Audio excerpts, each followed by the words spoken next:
नमस्कार दोस्तों, मैं अनुराग ओझा में मौजूद हूं साहब अभी गोंडा में। देश का युवा, देश का बच्चा साहब जान चुका है कि भारतीय जनता पार्टी का कृत्य क्या है।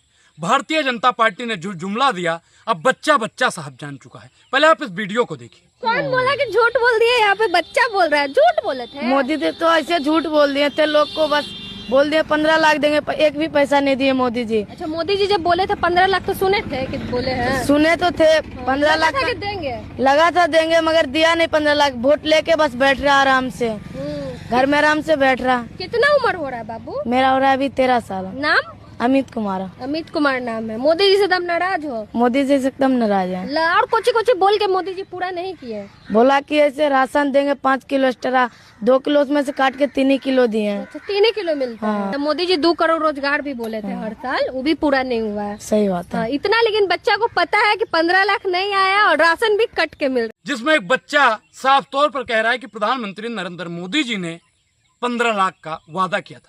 साहब, प्रधानमंत्री नरेंद्र मोदी ने जो वादा किया वो जनता के सामने साहब जग जाहिर है। अब जानना और समझना साहब बेहद जरूरी है कि प्रधानमंत्री नरेंद्र मोदी जी ने पिछले 10 सालों में किया क्या है। प्रधानमंत्री नरेंद्र मोदी जी ने पिछले 10 सालों में साहब बड़े बड़े वादे किए। अब साहब हिंडनबर्ग की रिपोर्ट पर भी बात किया जाएगा।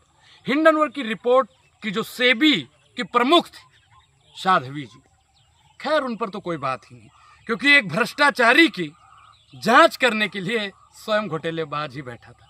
साहब, रिपोर्ट जो आनी चाहिए थी वो आज तक नहीं आई, क्योंकि 18 महीना से भी ज़्यादा हो चुका है। अब राहुल गांधी को ईडी बुला सकती है कभी भी पूछताछ के लिए। आपके मन में एक साहब ख्याल जरूर होगा कि भ्रष्टाचार का आरोप तो अडानी और गौतम अडानी और सेबी की जो प्रमुख थी उन पर लगा, तो राहुल गांधी को क्यों बुला रही।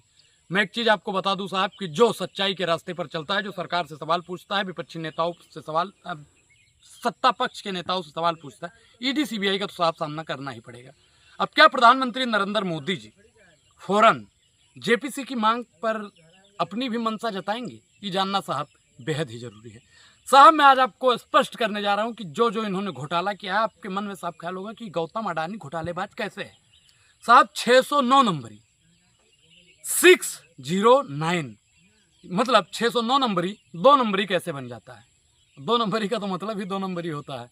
अब 2 नंबरी पर भी कुछ बात किया जाएगा, लेकिन गौतम अडानी पर पहले बात की है कि अडानी जी कैसे लगातार ग्रोथ कर रहे हैं, ऊपर बढ़ रहे हैं। लेकिन साहब, आपको पता होगा कि जो संसद का सत्र था उसको क्यों इतनी जल्दी खत्म किया गया। इतना जल्दी साहब इसको इसलिए खत्म किया गया क्योंकि प्रधानमंत्री नरेंद्र मोदी जी नहीं चाहते हैं कि उनके मित्र की जो भ्रष्टाचार की नीति है और रणनीति है वो जनता के सामने आए।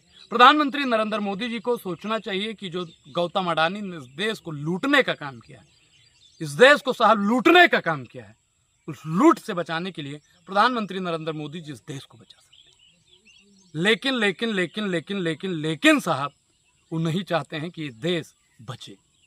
आपके मन में साहब ख्याल होगा कि वो बचेगा कैसे। अगर प्रधानमंत्री नरेंद्र मोदी जी भी कह दें कि एक बार जेपीसी की बैठक हो और गौतम अडानी जितने भ्रष्टाचार के सब जग जाहिर हो जाए, लेकिन साहब सैया बने कतवाल तो डर कोने बात का। तो गौतम अडानी जी कुछ भी करेंगे, उन पर कितने भी भ्रष्टाचार के आरोप लगे, कितने भी कुछ भी हो, लेकिन उनका साहब कोई जांच पड़ताल करने वाला नहीं है। सेबी की जो प्रमुख थी माधवी पुरी जी, वो भी अब भ्रष्टाचार में ही लुप्त हो रही हैं, ऐसा लोगों का कहना है, ऐसी रिपोर्ट आ रही है। लेकिन मुझे उम्मीद है कि देश में कानून है, संविधान है, और संविधान के तहत उनको साहब कटघरे में किसी न किसी दिन जकड़ा जरूर जाएगा, क्योंकि भगवान के घर देर है अंधेर नहीं, ऐसी आपने कहावत जरूर सुनी है। तो संविधान जो है हमारे देश का साहब कठोर एवं लचीला है। समय जरूर लगेगा, लेकिन गौतम अडानी जी कटघरे में जरूर रहेंगे। गौतम अडानी के कटघरे में आने के बाद में कौन कौन कटघरे में आता है, ये भी साहब जानना बेहद जरूरी है। क्या जयशाह के पापा भी इस कटघरे में आएंगे? क्या नरेंद्र मोदी जी भी इस कटघरे में आएंगे? साहब, मन में आपके बहुत सवाल होगा।